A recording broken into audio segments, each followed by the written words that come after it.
د ملکن تانې سیمې سره تعلق لرونکي مهنتکش ګوهر علي 14 کلن زوی مزمل په داسې رنځ کې اخته دی چې په ټول ملک کې پرې ډاکټران نه دي پوه شوي. د دې ماشوم په اړه به تفصیل ګورو د عمران دریاب په رپورټ کې.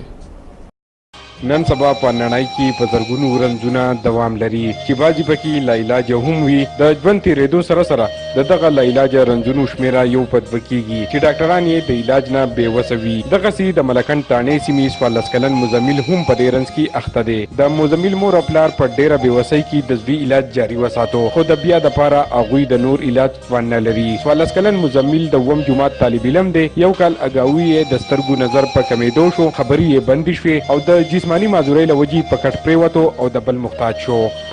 تر اوسه پورې د ده دا بیماري لږ ښکاره نه شوه چې د ده مسله څه ده. نو زما د مخیر حضرت نه او د حکومت نه دا اپیل دی چې د ده په علاج کې زما سره مدد وکړي چې دی بیا هغه خپل د چا محتاجه پاتې نه شي، خپل هغه کوم اکټیویټیز چې دوی کول چې هغه دی دوباره بیا ادا کړي. بل دی چې ماشوم دی خفه کېږي، څوک ورته مذوب وایي، څوک ورته چاړه وایي. د مهنتکش ګوهر علي وینا ده چې د زوی د علاج لپاره مې د ملک ټول اسپتالونه لټ په لټ کړه، خو ولې چېرته هم د زوی د ناروغۍ درک ونه شو. ډاکټران وایي چې د کراچۍ په یو شخصي اسپتال کې د دې ګول په شان ماشوم علاج ممکن دی، خو دا کورنۍ په مالي لحاظ ډېره کمزوري ده. دا بېوسه کورنۍ د واک د خاوندانو او د شتمن خلکو نه غوښتنه کوي چې د مزمل د علاج لپاره دی خپله فریضه ترسره کړي چې یو ځل بیا مزمل په وجود روغ شي. عمران دریاب، خیبر نیوز، تاڼه، مالکن.